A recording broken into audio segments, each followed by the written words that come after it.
إن الحمد لله نحمده ونستعينه ونستغفره ونعوذ بالله من شرور أنفسنا ومن سيئات أعمالنا من يهده الله فلا مضل له ومن يضلله فلا هادي له ونشهد أن لا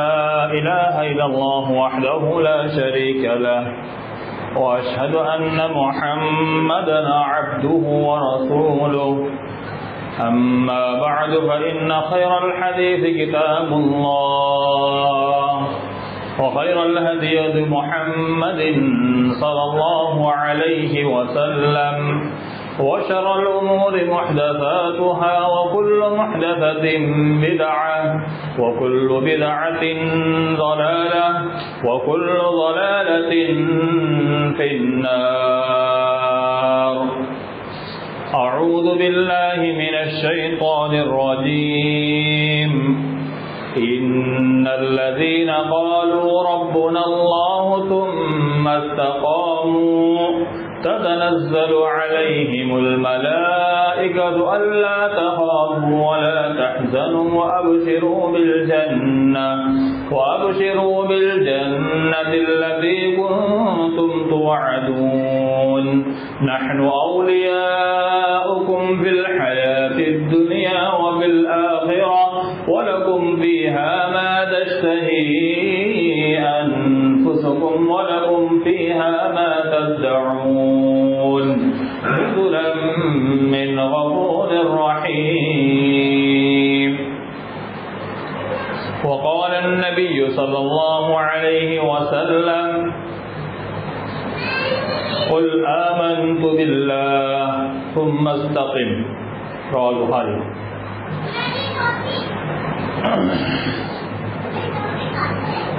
محترم سامعین و سامعات،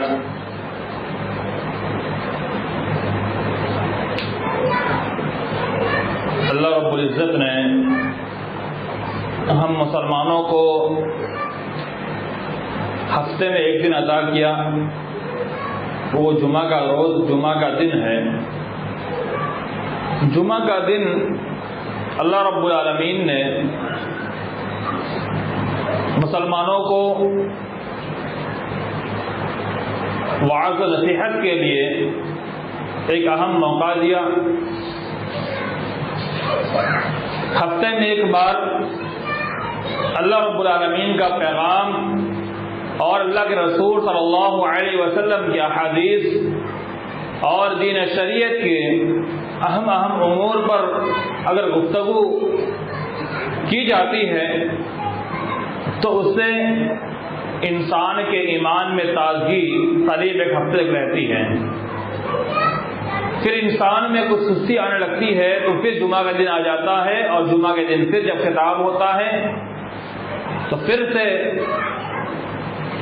ایک تازگی پیدا ہوتی ہے اور شیطان کے ہتھ کنڈے سے انسان بچ جاتا ہے، دنیا کی خرافات سے بچ جاتا ہے اور انسان گناہوں سے دور ہو جاتا ہے اور معاشرے میں ہونے والی اور پلٹنے والی جو برائیاں ہیں ان ساری برائیوں سے محفوظ ہو جاتا ہے. اس لیے اللہ کے رسول صلی اللہ علیہ وسلم نے ہفتے میں ایک دن جمعہ کا روز خطاب کے لیے متعین کیا اور رہتی دنیا تک یعنی قیامت تک کے لیے اسے جاری کر دیا. محترم سامعین، آج کا خطبہ انشاءاللہ اس موضوع پر ہوگا کہ دین شریعت اپنانے کے بعد دین کے خلاف کسی بھی ناحیے سے، کسی بھی اعتبار سے کوئی بھی فنکشن ہو، کوئی بھی تہوار ہو، کوئی بھی معاملہ ہو، وہاں پر ہمیں دین شریعت کو مقدم رکھنا ہوگا اور دنیا داری کو ہمیں سائڈ پر رکھ کر کے ہمیں اپنے دین اسلام کے فرامین کو اپنا کر کے اپنے آپ کو ہمیں بتلانا ہوگا کہ نہیں، یقینی معنوں میں ہم اسلام لائے ہیں، ہم مسلمان ہوئے ہیں ہم نے دین حقہ کو اپنایا ہے، اب ہمارے پاس کوئی دوسرا راستہ نہیں کہ ہم اس راستے اختیار کر لیں۔ قرآن مجید کی چند آیات آپ کے سامنے تلاوت فرمائی اور ایک حدیث آپ کے سامنے پڑھی، بہت ہی جامع اور بہت ہی معنی آیتیں اور حدیث بھی بہت ہی معنی کو سمیٹی ہوئی ہے۔ آئیے سب سے پہلے ہم قرآن مجید کی آیت تلاوت کی اس کا ترجمہ سنتے ہیں اور وہیں سے میں اپنی بات کو مزید آگے بڑھانے کی کوشش کروں گا۔ اللہ رب العالمین اپنے کلام پاک میں ارشاد فرماتا ہے،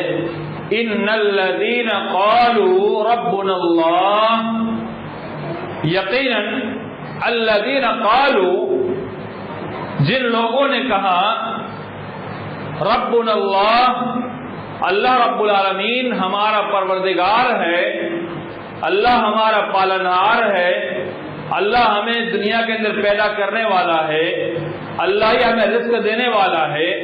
یعنی ہمارے تمام معاملات جو ہمارے ساتھ ہوتا ہے تمام کی تمام چیزیں اللہ کی جانب سے ہیں، اور اللہ رب العالمین ہی ہر حال میں ہمارا خالق اور مالک ہے، ہمارا پالنہار ہے، جس نے اپنی زبان سے کہہ دیا۔ قالو، اللہ نے کہا جنہوں نے کہا، جب کہہ دیا آگے کا مرحلہ دیکھیے، ثم استقاموا، کہنے کے بعد اس پر ڈٹ گئے، اڑ گئے، یعنی میں انشاءاللہ جتنی آیتیں پڑھی ہے اس کی وضاحت کرتا جاؤں گا تاکہ وقت متعینہ پر بات مکمل کر سکوں۔ اگر میں پوری بات ایک طرف اس آیت کا ترجمہ کر کے آگے بڑھ جاؤں گا تو لمبا وقت چلا جا سکتا ہے وضاحت میں، اس لیے میں کچھ کی وضاحت کر کے آگے بڑھوں گا۔ جب اللہ رب العالمین نے کہا کہ وہ لوگ جنہوں نے کہا کہ اللہ ہمارا پروردگار ہے، پھر اس پر ڈٹ گئے، اڑ گئے۔ حدیث میں اللہ کے رسول صلی اللہ علیہ وسلم سے پوچھا گیا، یا رسول اللہ آپ ایسا کوئی عمل بتلا دیجئے، ایسا کوئی کام بتلا دیجئے اس کے بعد مجھے سوال کرنے کی ضرورت ہی نہ پیش آئے۔ تو اللہ کے رسول صلی اللہ علیہ وسلم فرمایا، قل، تو کہہ، قل، تو کہہ، یہاں بھی کہا گیا کہنے کا حکم دیا، کہہ، آمنت باللہ، میں اللہ پر ایمان لایا، پروردگار پر ایمان لایا، ثم استقم، جب اللہ رب العالمین پر ایمان لانے کا اقرار زبان سے کر دے، ثم استقم، پھر اس پر ڈٹ جا، جم جا، پھر دنیا کی کوئی بھی طاقت تجھے ہلانا چاہے تو تو مت ہل، ثم استقم، اس پر ڈٹ جا، اس کے بعد سوال کی ضرورت پیش نہیں آئے گی، یعنی ایمان لانے کے بعد استقامت اختیار کر لیا تو اس کا کیا کیا فوائد ہے آگے انشاءاللہ وضاحت ہوگی۔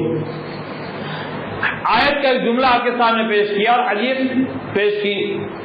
کہ ایمان کے بعد اس پر ڈٹ جانا ہے۔ آئیے ایک آیت اور دیکھتے ہیں، یا ایھا الذین آمنوا اطیعوا اللہ واطیعوا الرسول واولی الامر منکم، اے ایمان والو اللہ کی اطاعت کرو اور اس کے رسول کی اطاعت کرو۔ اطاعت کیا معنی رکھتا ہے؟ اطاعت لفظ عربی ہے، نہیں سمجھتے بہت سارے لوگ، پتہ نہیں کون سی کھیت کی مولی ہے، پتہ نہیں کون سی چڑیا ہے۔ اطاعت کہتے ہیں فرما برداری کو، فرما برداری کو کہتے ہیں جو کچھ اللہ نے کہا اور جو کچھ اس کے رسول نے کہا ہم ایسے ایمان لینے کا نام ہی اطاعت و فرما برداری ہے۔ اللہ نے کہا نماز پڑھو، ہم نماز نہیں پڑھتے ہیں تو اللہ کی نافرمانی ہوئی، یعنی ہم نے اللہ کی بات کو نہیں مانا۔ اللہ کے رسول صلی اللہ علیہ وسلم نے بتلایا کہ نماز اس طرح سے پڑھو، یعنی اللہ نے کہا نماز پڑھو، اور طریقہ بتلایا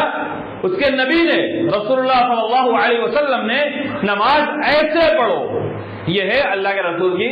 فرما برداری۔ اللہ نے کہا زکات دو، اللہ کے رسول نے طریقہ بتلایا زکات ایسے دو، یہ ہے فرما برداری۔ اللہ نے کہا کہ دین کے تمام عوامل کو اپناؤ، اللہ کے رسول صلی اللہ علیہ وسلم نے بتلایا کہ اس طرح سے یہ معاملات ہے، اس کو اپناؤ۔ اللہ رب العالمین نے حلال کام ہمیں کرنے کا حکم دیا، اب حلال کی وضاحت اللہ کے رسول صلی اللہ علیہ وسلم نے کی تو اللہ رب العالمین نے جو کہا یہ حلال چیز اس کو اپنا لو، اب اس کو کیسے اپنانا ہے، کس وقت اپنانا ہے، کن کن حالات میں کس طرح سے لینا ہے، یہ اللہ کے رسول صلی اللہ علیہ وسلم نے وضاحت فرمائی. تو یہ اللہ کے رسول کی فرمانبرداری ہوئی. وَأُولِي الْأَمْرِ مِنْكُمْ، اور جو تم میں اولو الامر ہے، یعنی وضاحت کر دے. قرآن کے اندر بہت ساری باتیں آپ کو سمجھ میں نہیں آ رہی ہے، یا پھر کوئی ایسا وقت آ گیا حالات کے اعتبار سے، ابھی دور حاضر میں کوئی معاملہ آ گیا،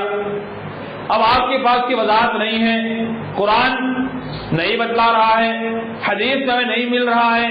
تو اولو الامر منکم، جو تم میں علماء کرام ہے، علماء ربانیین، علماء سو نہیں، وہ علماء جو حقیقی معنوں میں کتاب و سنت کو مانتے ہیں اور کتاب و سنت کے مطابق تمام فیصلے کرتے ہیں اور کتاب و سنت سے مستنبط مسائل کو اخذ کر کے آپ کے سامنے پیش کرتے ہیں، ایسے علماء کے بات رجوع کرو. آئیے حدیث دیکھتے ہیں.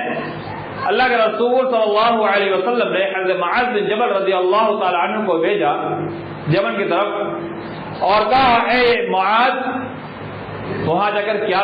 پیش کرو گے؟ کہا اللہ کا فرمان پیش کروں گا. کہا اگر اللہ کے فرمان میں نہ موجود ہو تو؟ کہا اللہ کے رسول صلی اللہ علیہ وسلم کے فرمان کو پیش کروں گا. کہا اس میں بھی نہ ہو تو اجماع امت پیش کروں گا. اس میں بھی نہ ہو تو کتاب و سنت سے مستنبط مسائل کو بیان کروں گا. تو یہی چیز ہے اولو الامر سے رجوع کرنا، کہ اللہ کی فرمانبرداری اور رسول صلی اللہ علیہ وسلم کی فرمانبرداری، اور اولو الامر یعنی وہ علماء کرام جو کتاب و سنت قرآن اور حدیث سے مستنبط مسائل کو آپ کے سامنے بیان کرتے ہیں، ان علماء کرام کی بات کو ماننا. لیکن آگے فَإِن تَنَازَعْتُمْ فِي شَيْءٍ فَرُدُّوهُ إِلَى اللَّهِ وَالرَّسُولِ، اگر علماء کرام کی بات میں اختلاف ہو جائے، تنازع پیدا ہو جائے اور ایسا معلوم ہو کہ یہ عالم کچھ اور کہہ رہا ہے، یہ عالم کچھ اور کہہ رہا ہے، اب رجوع کرنا ہے، فَرُدُّوهُ إِلَى اللَّهِ وَالرَّسُولِ، تو لوٹ جاؤ اللہ اس کے رسول کی طرف لوٹ جاؤ. آج اللہ کے رسول سے ہم کیسے ڈائریکٹ بات کریں گے؟ تو قرآن کی طرف رجوع کرو اور احادیث نبویہ کی طرف رجوع کرو کہ دلائل کیا کہتے ہیں، کتاب اللہ کی کتاب کیا کہتی ہے اور رسول کا فرمان کیا کہتا ہے. لیکن آج ہوتا کیا ہے، میں تھوڑا کھل کے وضاحت کروں گا، کسی کو گالی گلوچ نہیں کروں گا، برا بلا نہیں کہوں گا، بلکہ آپ کے سامنے کتاب و سنت کے دائرے میں، شریعت اسلامیہ کے دائرے میں بات کروں گا، گالی گلوچ نہیں کروں گا. آج کہتے ہیں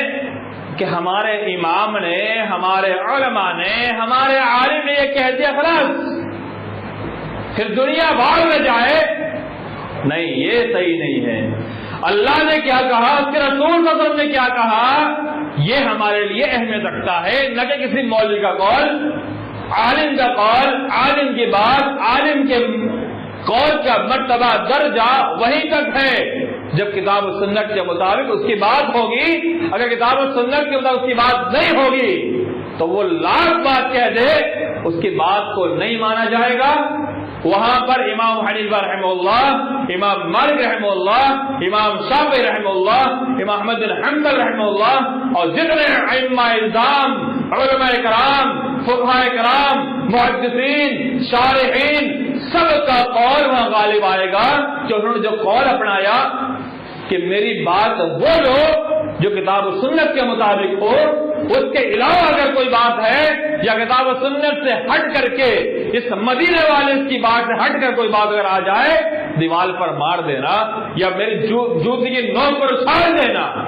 یہ بڑے بڑے علماء کرام، محدثین، یہ ہوائی فائرنگ نہیں ہے. کتاب اٹھائیے، کھنگالیے، ان کے اقوال پڑھیے. صرف زبانی بات نہیں ہوتی ہے، کتابوں کا مطالعہ کریں گے. تمام کے تمام علماء کرام، تمام محدثین، تمام ائمہ اعظام، بڑے بڑے اماموں نے بات کہی ہے کہ ہماری بات کوئی حیثیت نہیں رکھتی ہے، بلکہ حیثیت رکھتی ہے کتاب و سنت، قرآن کی بات، حدیث کی بات، اور جو اس سے مستمل مسائل ہے، دلائل کے مطابق ہے، وہی ساری کی ساری باتیں مانی جائے گی. اس کے علاوہ کوئی بات مانی نہیں جائے گی. تو کہنا مطلب یہ ہے کہ اللہ رب العالمین پر ہم نے زبان سے ایمان لائے، اس پر ڈر جانے کا مطلب ہی یہی ہے کہ اللہ کے سارے فرامین کی فرما برداری، اس کے رسول کے سارے فرمان کی فرما برداری، یعنی جو اللہ نے کہہ دیا حرف آخر، جو اس کے رسول صلی اللہ علیہ وسلم نے کہہ دیا حرف آخر، اب ہمیں اسے ماننا ہی ماننا ہے، اب ہمارے پاس دوسرا کوئی راستہ نہیں آتا ہے۔ آئیے حدیث آپ کے سامنے پیش کروں، کل امتی یدخلون الجنت الا من ابا، اللہ کے رسول صلی اللہ علیہ وسلم نے فرمایا کل امت کے سارے لوگ، کل امہ یہ عام ہو گیا، کل امہ لفظ کل سے ساری ذریت، ساری انسانیت جو امت محمدیہ میں داخل ہے سارے کے سارے جنت میں جائیں گے، الا من ابا، لیکن ایک استثنائی صورت بھی ہے کہ سارے جنت میں جائیں گے، لیکن اس میں سے وہ لوگ جو انکار کرنے والے ہیں وہ جنت میں نہیں جائیں گے۔ صحابہ کرام نے پوچھا رسول اللہ وہ انکار کرنے والے کون ہیں؟ کون ہے جنت سے انکار کرنے والا؟ اگر آج بھی اتنے سارے لوگوں سے پوچھ لیا جائے یا دنیا کے سارے مسلمانوں پوچھ لیا جائے کیا تم میں سے کوئی جنت میں جانے سے انکار کرے گا؟ کوئی نہیں کہے گا۔ نہ ہندو، آج ہندو بھی یہ کہتے ہیں، کافر قوم بھی یہ کہتی ہے کہ مرنے کو ہم سورگ میں جائیں گے، نرک میں کیوں جائیں؟ ہر ایک کی خواہش ہے کہ سب سورگ میں جانا، جنت میں جانا۔ سورگ کہتے ہیں ہندی گجرات میں سورگ کہتے ہیں، اور جنت عربی اردو میں جنت کہا جاتا ہے اس کو۔ ہر کسی کی خواہش ہے، چاہے کافر ہو، مشرک ہو، منافق ہو، کوئی بھی ہو، کوئی نہیں کہے گا نرک میں جنت میں جائیں گے، کوئی نہیں کہے گا، بلکہ سب کہے گا جنت میں جائیں گے۔ پھر صحابہ نے کہا رسول اللہ کون ہوگا بدبخت جو جنت سے انکار کرے گا؟ جنت میں جانے کے لیے کون کہے گا جنت میں جانا نہیں چاہتے ہیں؟ اللہ کے رسول صلی اللہ علیہ وسلم نے بہت واضح الفاظ میں فرمایا کہ جنت میں جانے سے انکار کرنے والے کون ہے؟ من اطاعنی دخل الجنہ، جو میری بات کو مانے گا۔ اللہ کے رسول صلی اللہ علیہ وسلم نے فرمایا سارے اماموں کو چھوڑ کر کے، سارے اولیاء کو چھوڑ کر کے، سارے بزرگوں کو چھوڑ کر کے، سارے کے سارے لوگوں کو چھوڑ کر کے جو میری بات کو مانے گا دخل الجنہ، وہ جنت میں جائے گا۔ ومن عصانی، اور جس نے میری نافرمانی کی، یعنی میں نے کہا یہ کرو اس کو نہیں کیا، اولیاء نے کہا وہ کریں گے، بزرگ نے کہا وہ کریں گے، ہمارا امام نے کہا وہی کریں گے، اسی کی بات سچی ہے، رسول نے کیا کہا کچھ نہیں مطلب، حدیث میں کیا آیا نہیں مطلب، ہمیں کیا مطلب حدیث سے، ہمیں تو امام کے قول سے مطلب ہے، ہمیں تو فلاں فلاں فلاں کے قول سے مطلب ہے۔ الا من عصانی فقد ابا، جس نے میری نافرمانی کی اسی نے انکار کر دیا، یعنی جنت میں جانے سے اس نے انکار کر دیا۔ یہ فیصلہ عام ہو چکا ہے کہ میرا اور آپ کے کلام نہیں، بخاری شریف کی روایت صاف الفاظ میں موجود ہے کہ جس نے رسول صلی اللہ علیہ وسلم کی نافرمانی کی اس نے جنت میں جانے سے انکار کر دیا۔ اب یہاں ایک سوال اٹھ سکتا ہے کہ اللہ کی فرمانبرداری کہاں گئی؟ پھر حدیث میں آیا من اطاعنی فقد اطاع اللہ ومن عصانی فقد عصى اللہ۔ اللہ کے رسول صلی اللہ علیہ وسلم حدیث میں صاف الفاظ میں فرمایا من اطاعنی، جس نے میری اطاعت کی، میری فرما برداری کی، اس نے اللہ کی فرما برداری کی، ومن عصانی، جس نے میری نافرمانی کی، فمن عصى اللہ، اس نے اللہ کی بھی نافرمانی کر دی۔ کیوں؟ وَمَا يَنطِقُ عَنِ الْهَوَىٰ إِنْ هُوَ إِلَّا وَحْيٌ يُوحَىٰ۔ مَا يَنطِقُ عَنِ الْهَوَىٰ، اللہ کے رسول ایسا نہیں بولتے، کوئی بات نہیں بولتے اپنی خواہش سے۔ إِنْ هُوَ إِلَّا وَحْيٌ يُوحَىٰ، جو بات کہتے ہیں وہ وحی ہوتی ہے اللہ کی طرف سے، جس سے وحی خفی کہا گیا۔ وحی کی دو قسمیں ہیں، وحی جلی، وحی خفی۔ وحی جلی قرآن مجید، وحی خفی جسے اللہ کے رسول صلی اللہ علیہ وسلم نے کر کے دکھلایا یا ہمیں کہا کرنے کے لیے، جسے ہم مختصر الفاظ میں احادیث کہتے ہیں، اللہ کے رسول صلی اللہ علیہ وسلم کی سنت کہتے ہیں، اللہ کے رسول صلی اللہ علیہ وسلم کے بتائے ہوئے اقوال افعال، یہ سارے کے سارے وحی خفی ہے، اور اللہ کے رسول صلی اللہ علیہ وسلم اپنی طرف سے کچھ بھی نہیں بولتے ہیں، ساری کی ساری باتیں اللہ تعالیٰ جو نازل کرتا ہے اللہ کے رسول صلی اللہ علیہ وسلم پر وہی کہتے ہیں۔ پچھلے جمعہ میں ایک دو جمعہ پر میں نے ایک بات کہی تھی کہ اللہ کے رسول صلی اللہ علیہ وسلم کو بھی اختیار نہیں کہ آپ اپنی طرف سے کوئی بات کہہ دیں، جب تک کہ اللہ کا حکم نہ آ جائے، جب تک اللہ کا حکم نہ آ جائے اللہ کے رسول صلی اللہ علیہ وسلم بھی کوئی بات نہیں کہتے ہیں۔ یعنی اللہ کے رسول جو کہے وہ بھی اللہ کے قول، اللہ کے رسول جو کرے وہ بھی اللہ کی طرف سے کیا بتایا ہوا فعل۔ اس سے معلوم ہوا کہ اللہ، اور ایک بات، قل ان کنتم تحبون اللہ فاتبعونی یحببکم اللہ۔ آج دنیا میں کون نہیں چاہتا اللہ کی محبت حاصل کرنا؟ ہر نماز، ہر عبادات، تمام کے تمام معاملات، سب کچھ ہم کرتے ہیں اللہ کے محبت چاہنے کے لیے۔ اس کے رسول صلی اللہ علیہ وسلم کی اتباع کے بغیر اللہ کی محبت نہیں مل پائے گی۔ اللہ نے خود کہا قل ان کنتم تحبون اللہ، اے نبی صلی اللہ علیہ وسلم آپ کہہ دیجئے ان کنتم تحبون اللہ، اگر تم اللہ کی محبت حاصل کرنا چاہتے ہو، سن لو، فاتبعونی، تو میری پیروی کرو، میری بات کو مانو، میں جو کہوں وہی سر پہ آخر مان کر کے اس پر عمل کرو۔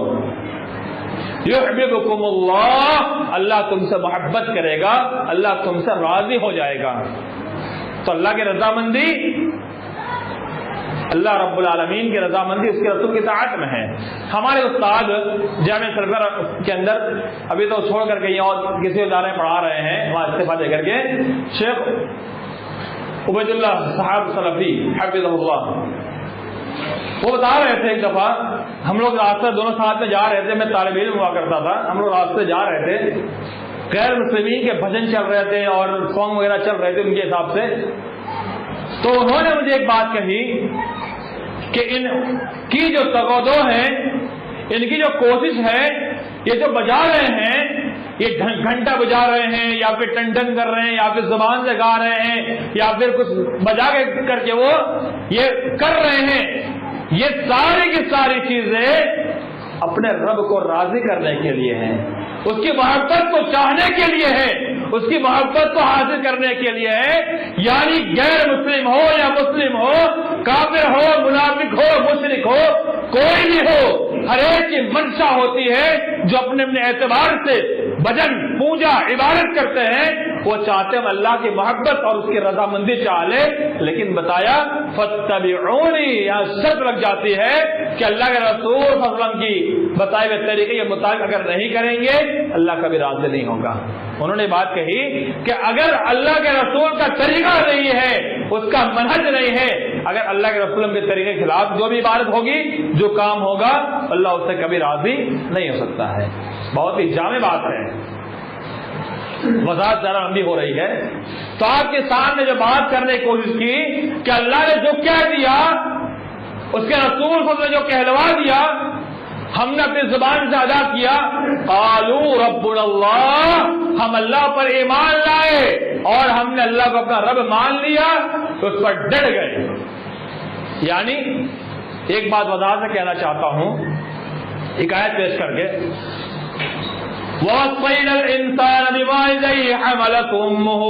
وَهْنًا عَلَى وَهْنٍ وَفِصَالُهُ فِي عَامَيْنِ أَنِ اشْكُرْ لِلَّهِ وَمَن يَشْكُرْ فَإِنَّمَا يَشْكُرُ لِنَفْسِهِ وَمَن كَفَرَ فَإِنَّ اللَّهَ غَنِيٌّ حَمِيدٌ فَمَن يَشْكُرْ فَإِنَّمَا وَمَن يَشْكُرْ، اللہ رب العالمین نے کہا کہ اللہ وصیت کرتا ہے انسان کو اپنے والدین کی فرمانبرداری کی وصیت کرتا ہے۔ کہا ان کی ماں نے تکلیف پر تکلیف اٹھا کر کے، تکلیف پر تکلیف جھیل کر کے بچے کو بڑا کیا، 2 سال دودھ پلانا یہ بڑی لمبی مدت ہوتی ہے، اس کی وصیت کرتا ہے کہ فرمانبرداری کرے۔ اور آگے اللہ نے فرمایا انشکر لی ولوالدیک، میرا شکریہ ادا کرو اور اپنے والدین کا شکریہ ادا کرو۔ پھر آگے فرمایا وَإِلَيْهِ الْمَصِيرُ، اور سب کو اللہ کا رجوع ہونا ہے، لوٹنا ہے۔ وَإِن جَاهَدَاكَ عَلَىٰ أَن تُشْرِكَ بِي مَا لَيْسَ لَكَ بِهِ عِلْمٌ، اگر وہ تمہیں کفر کی طرف دعوت دے، تمہیں اگر وہ بلائے کہ تم شرک کرو، تم گناہ کا کام کرو، تم دعوت اسلام سے رک جاؤ، یا پھر منہج سلف کو چھوڑ کر کے، اتباع رسول کو چھوڑ کر کے تم اس فلاں فنکشن میں چلے جاؤ، ما لیس لک بہ علم، جس کا تمہیں علم نہیں ہے، فلا تطعهما، تم ان کی فرما برداری مت کرنا، وصاحبهما فی الدنیا معروفا، لیکن دنیائی معاملات میں تم ان کی پیروی کرنا، ان کے ساتھ اچھا معاملہ کرنا صرف دنیا کے اعتبار سے، لیکن اگر اخروی معاملہ ہو، دین کا معاملہ ہو، عقیدے کا معاملہ ہو، منہج کا معاملہ ہو، تو ان کی پیروی بھی مت کرنا۔ آگے فرمایا وَاتَّبِعْ سَبِيلَ مَنْ أَنَابَ إِلَيْهِ، میرے راستے کی پیروی کرنا، وَاتَّبِعْ سَبِيلَ، اور پیروی کرنا میرے راستے کی، من اناب الیہ، جس کی طرف رجوع کرنا ہے، ثم الی مرجعکم فانبئکم بما کنتم تعملون، پھر تمہیں تمہارے کیے ہوئے کام سے آگاہ کیا جائے گا۔ تو اس سے میں کیا بتانا چاہتا ہوں کہ اگر فلا تطعهما، تمہارے والدین بھی اگر شریعت اسلامی کے خلاف کوئی کام کرنے کا حکم دے دے تم نہیں کرو گے۔ دنیاوی معاملے میں، دنیاوی اعتبار سے کوئی معاملہ ہو جائے تو صرف پیروی کرنا۔ اور ایک حدیث آپ کے سامنے پیش کروں، لا طاعت لمخلوق فی معصیت الخالق، کسی بھی انسان کی، کسی بھی بندے کی، کسی بھی مخلوق کی پیروی نہیں کریں گے خالق کی نافرمانی میں، خالق کی معصیت میں، اللہ رب العالمین کی نافرمانی میں، دنیا میں کسی کی بھی پیروی نہیں کریں گے۔ آج رشتہ داری کو دیکھ کر کے ہمارا معاملہ کیا ہوتا ہے، ہم جھک جاتے ہیں۔ کسی رشتہ داری کے یہاں بدعتی فنکشن ہو رہا ہے، 11ویں کا کھانا ہو رہا ہے، 40واں ہو رہا ہے، نظر مانی ہوئی ہے، یا پھر کسی بھی طرح کا کوئی فنکشن جو اسلام جس کی اجازت نہیں دیتا ہے، اسلام کے خلاف، منہج سلف کے خلاف، اللہ کے رسول صلی اللہ علیہ وسلم کے طریقے کے خلاف کوئی بھی فنکشن ہو، آپ کو وہاں جانے کی اجازت نہیں ملتی ہے۔ اگر آپ جاتے ہیں تو آپ اللہ رب العالمین کی نافرمانی کرنے والوں کی اطاعت کرتے ہیں، اور آپ نے جو وعدہ دیا ہے قالوا ربنا اللہ، اللہ ہمارا پروردگار ہے، صرف پر ڈٹ جانا ہے، یہ استقامت اور اس پر قائم مقام رہنے کے خلاف ہے، اس پر ڈٹنے کے خلاف ہے۔ یعنی آپ کا کلیجہ، آپ کا دل، آپ کے عقائد اتنے مضبوط نہیں ہے، آپ کتاب و سنت کے منکر ہے، آپ کتاب و سنت کو چھوڑ کر کے ان کی بات کو مان کر کے آپ اپنے آخرت کو برباد کر رہے ہیں۔ الا من ابا، کون انکار کرنے والا ہے، ومن عصانی فقد ابا، جو حدیث پیش بخاری شریف کی کہ جس نے میری نافرمانی کی اور میری نافرمانی کرتے ہوئے اس نے اپنے راستے میں ٹرن کر لیا، اس نے جنت سے انکار کر دیا۔ صاحب الفاظ نے کہہ دیا، کسی کو گالی برا، میں نے پہلے ہی کہا کسی کو برا والا گالی نہیں دوں گا، دلائل کی روشنی میں بات کروں گا۔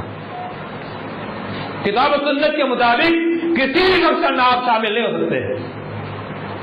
جو کتاب و سنت کے مخالف ہو، جو کتاب و سنت سے ہٹ کر ہو۔ اور آپ کو مزے کی بات بتاؤں، جو لوگ ایسے فنکشن کرتے ہیں نا، جن کو لے کر چلتے ہیں نا، بڑے معتبر شخصیت احمد رضا خان بریلوی، جن سے یہ مسلک چلا ہوا ہے، ان کی کتاب فتاوی رضویہ نیا ایڈیشن آ چکا ہے، بہت ہی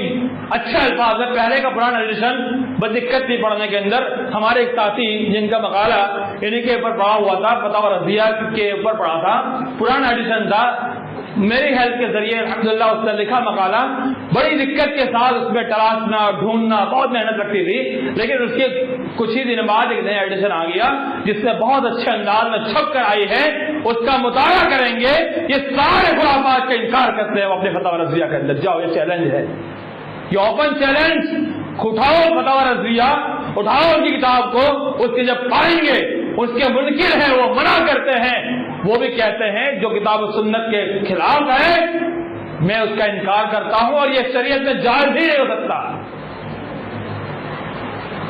لیکن آج ہم کتاب و سنت کو ماننے والے پھر بھی جا کر ان کے ساتھ شریک ہو جاتے ہیں، پھر بھی جا کر ان کے ساتھ شامل ہو جاتے، صرف اس لیے کہ وہ ہم سے ناراض نہ ہو جائے، وہ ہم سے ناراض نہ ہو جائے۔ میرے اللہ والو، اللہ تم سے ناراض ہو رہا ہے، اس کا کیا؟ حدیث میں آیا جو دنیا والوں کو راضی کرنے کے لیے ان کے فنکشن میں شامل ہو جاتے ہیں اور اپنے رب کو ناراض کر دیتے ہیں، وہ سن لے، جب وہ دنیا والوں کو راضی کر کے اپنے رب کو ناراض کرنے پہ تل آتے ہیں تو رب بھی ان سے ناراض ہو جاتا ہے اور دنیا والوں کو بھی اس سے ناراض کر دیتا ہے، دنیا والوں کو بھی اس سے ناراض کر دیتا ہے۔ اور جو اللہ کو راضی کرنے کے لیے دنیا کو ناراض کر دیتے ہیں، اللہ اس سے راضی ہو جاتا ہے اور دنیا والوں کو اللہ اس سے راضی کر دیتا ہے۔ تو پورا خلاصہ کلام کیا نکلا؟ ہم نے اپنی زبان سے ادا کر دیا، ہم دین اسلام کو ماننے والے ہیں، اللہ کے فرامین، اللہ رب العالمین کا صحیح معنی ایمان لائے ہیں، اس پر ڈٹ گئے۔ تو ڈٹنا یہی ہے، سارے خرافات کو چھوڑ دینا۔ اللہ عمل کا فرمائے۔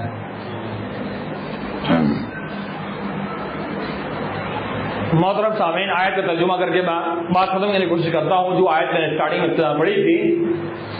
جو اللہ پر ایمان لے آیا پھر اس پر ڈٹ گیا، اس کے فائدے دیکھیے کیا اس کے فوائد ہیں۔ تتنزل علیہم الملائکہ، ان پر فرشتے نازل ہوتے ہیں۔ اور دوسری مطلب کیونکہ مضارع ہیں، مضارع میں دو معنی آتے ہیں، ایک حال اور مستقبل، یعنی جو حال میں اور مستقبل میں نازل ہوتے ہیں یا نازل ہوں گے۔ نازل کب ہوں گے؟ جب انسان مر جائے گا تب فرشتے آئیں گے قبر کے اندر، یا پھر جب اس کی موت آئے گی تو روح قبض کرنے کے لیے، یا مرنے کے بعد عالم برزخ کے اندر اس کے پاس فرشتے آئیں گے۔ تتنزل علیہم الملائکہ، ان پر فرشتے اتریں گے۔ اللہ تخافوا ولا تحزنوا، اور فرشتے آسمان سے اتریں گے۔ آسمان سے اترنے کے بعد فرشتے کہیں گے اللہ تخافوا ولا تحزنوا، تو نے استقامت اختیار کیا تھا تو اللہ پر ایمان لا کے اس پر ڈر گیا تھا، آپ سن لے، تیرے پر نہ کوئی خوف ہے نہ غمگینی ہے، مت ڈر، کچھ تیرا کوئی کچھ بگاڑ نہیں سکتا ہے، نہ غمگین ہو جا، تجھے کچھ بھی نہیں ہوگا، مت ڈر، بس غمگینی اختیار کر۔ وَأَبْشِرُوا بِالْجَنَّةِ الَّتِي كُنتُمْ تُوعَدُونَ، پہلے کیا حدیث میں آیا؟ جس نے اسلام کے راستے کو چھوڑ دیا، نبی صلی اللہ علیہ وسلم کی نافرمانی کی، فقط ابا، وہ جنت سے انکار کرنے والے ہیں، جنت سے اپنے آپ کو، یہ اپنے سے کہتے ہیں ہم جنت سے چاہیے ہم کو۔ لیکن جو استقامت اختیار کر لیا جس نے، جو لوگ ڈٹ گئے، ان کے بارے میں کیا آیا؟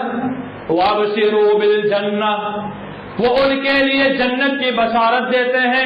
یعنی فرشتے نازل ہو کر کے جنت کی خوشخبری کہ تم نے اللہ پر یقینی معنوں میں ایمان لا کر کے تم سارے خرافات سے بچ گئے تھے اور ایمان پر ڈٹ گئے تھے۔ وَبَشِّرْهُ بِالْجَنَّةِ، جنت کی بشارت دیں گے۔ الَّتِي كُنتُمْ تُوعَدُونَ، وہ جنت جس کا تم سے وعدہ کیا گیا تھا۔ ایک جگہ انکار، ایک جگہ جنت کی بشارت۔ نحن اولیاؤکم فی الحیات الدنیا وفی الآخرہ، آپ دیکھیے اگر یقینی معنوں میں ہم اللہ رب العالمین پر ایمان لا کے ڈر جائیں گے، فرشتے کا معاملہ دیکھیں، نحن اولیاؤکم، ہم تمہارے دوست ہوں گے، مددگار ہوں گے، فی الحیات الدنیا، دنیا کی زندگی میں بھی۔ کل ایک صاحب نے یا آج ہی صبح میں نے ایک گروپ میں دیکھا، وقت نہیں ملا لکھنے کے لیے، کسی ایک گروپ میں دیکھا، ایک صاحب نے پوچھا تھا، اس گروپ کے اندر لمبا وقت جا رہا ہے، میں ختم کی کوشش کروں گا، کہ جب اللہ رب العالمین نے اس دنیا کے اندر مسلمانوں کی حفاظت کا ذمہ لیا،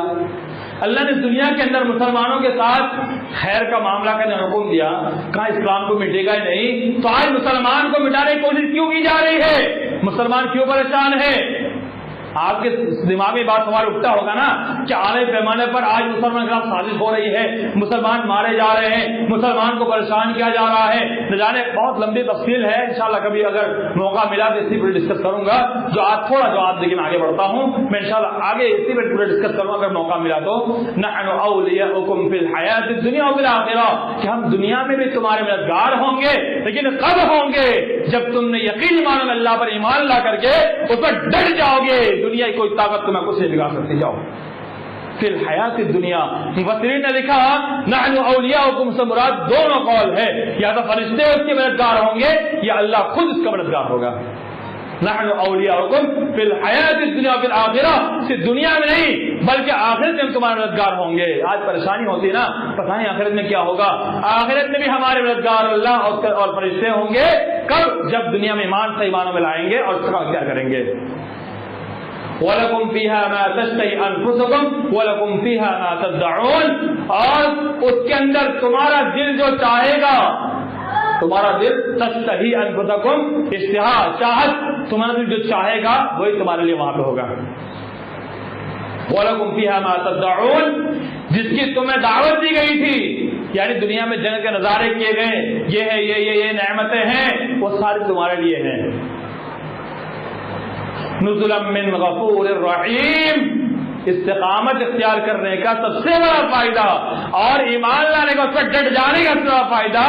نزلا من غفور الرحیم، وہ غفور الرحیم کے مہمان ہوں گے۔ اللہ اکبر، اللہ کا مہمان بننے کے لیے کون نہیں کوشش کرے گا؟ اس پر لمبی ایک کلپ میرے یوٹیوب پر موجود ہے، 2-2.5 سال یا پھر 2-2.5 سال پہلے کی یوٹیوب پر موجود ہے۔ اس پوری آیت کی تفصیل بڑی وضاحت کے ساتھ کہ اللہ کا مہمان، آج اگر کوئی نظر و نیاز کرنے والا، 40واں کھلانے والا، 11ویں کرنے والا دعوت دے دے تو ہم سوچتے ہیں ارے ہم تو بڑے فخر والے ہیں، تو اللہ کی دعوت چھوٹ جائے اس کا کیا؟ اللہ کی دعوت چھوٹ رہی ہے اس کا کیا؟ اللہ نے کہا نزلا من غفور الرحیم، غفور الرحیم اللہ رب العالمین کی صفت، رحیم اور رحمان، غفور الرحیم۔ ایک بات یاد رکھ لیں، بات ختم کرتا ہوں، رحمان اور رحیم میں فرق یہ ہے، اللہ نے یہاں غفور الرحمان نہیں کہا، غفور الرحیم کہا۔ رحمان کی صفت دنیا کے اندر تمام لوگوں شامل ہے، کافر، مشرک، منافق، رحمت للعالمین جو کہا گیا نا، تمام جہانوں کے لیے رحمت اللہ رب العالمین کو کہا گیا نا، تمام جہانوں کے لیے رحمت اللہ کی ضرور ہے لیکن دنیا کے اندر ہے، اور رحیم کی صفت یہ صرف مومنین کے لیے خاص ہے۔ رحیم مومنین کے لیے مرنے کے بعد جو صرف مومنوں کے لیے خاص ہے، تو اسی رحیم کے ذریعے سے اللہ نے کہا کہ بخشنے والا اور مرنے کے بعد جو مومنوں پر رحم کرنے والا رب ہے اس کی مہمانی ملے گی۔ تو آپ سوچئے کس کی مہمانی چاہیے؟ کہ دنیا میں اپنے خاندان رشتہ داروں کی مہمانی چاہیے یا پھر اللہ کی مہمانی چاہیے؟ ہم اللہ کی مہمانی چاہتے ہیں، یقینی معنوں میں ایمان لانے کے بعد اس پر ڈٹ جائیں۔ اللہ تعالیٰ تمام مسلمانوں کو استقامت عطا فرمائے اور اللہ پر جیسے ایمان لانا چاہیے ویسے ایمان کو عطا فرمائے، اس کے رسول کی ساری کے سارے فرامین پر عمل عطا فرمائے، اور اس دنیا کے اندر ہمیں یا اللہ عزت کے ساتھ رکھ، یا اللہ ہمیں ایمان کے ساتھ رکھ، یا اللہ اس دنیا کے اندر جہاں کے مسلمان پریشان یا اللہ سب کو پریشان نجات دے دے، یا اللہ یہ جتنے فریب کاری کرنے والے، یہ جتنے چال چلنے والے، یہ جتنے اس دنیا کے اندر مسلمانوں کو ستانے والے ہیں، یا اللہ ان کو انہی کے معاملات میں الجھا دے۔ اور ہوا بھی یہی ہے، ہو بھی یہی رہا ہے، ہماری دعاؤں کا اثرات نظر آتے ہیں کہ دنیا کے کس کس کونے میں اگر بات کی جائے وہ معاملے ہوئے جو کسی زمانے میں مسلمانوں کٹر دشمن سے مجھے دھکے مار کے نکالا گیا۔ آپ امریکہ کی مثال لے لیجیے، ٹرمپ کا جو معاملہ ہوا اور بائیڈن نے آ کر کے 12 مسلمانوں کو انٹری دے دی، یہ اللہ کی طرف سے سب کچھ ہے، ہمارے پاس تو کچھ بھی نہیں ہے، ہم کچھ بھی نہیں کر سکتے، سب اللہ کرتا ہے۔ ہم سے دعا کرے اور ایمان ہمارا مضبوط ہو جائے، دنیا کی کوئی طاقت ہمارا کوئی نقصان نہیں پہنچا سکتی۔ یا اللہ تو ہماری حفاظت فرما لے، یا اللہ ہمارا خاتمہ بالخیر ہو، اور یا اللہ مرنے کے بعد بھی ہمیں جنت الفردوس کا مقام عطا فرما۔ یا اللہ تیری نافرمانی والے، رسول کی نافرمانی والے جتنے معاملات ہیں سب سے ہمیں محفوظ کر لے، آمین۔ عباد اللہ رحمني ورحمكم الله ان الله يأمر بالعدل والإحسان وإيتاء ذي القربى وينهى عن الفحشاء والمنكر والبغي يعظكم لعلكم تذكرون اذكروا الله يذكركم وادعوه يستجب لكم ولذكر الله تعالى عز وأجل وهو الذي أكبر. أقيموا الصلاة.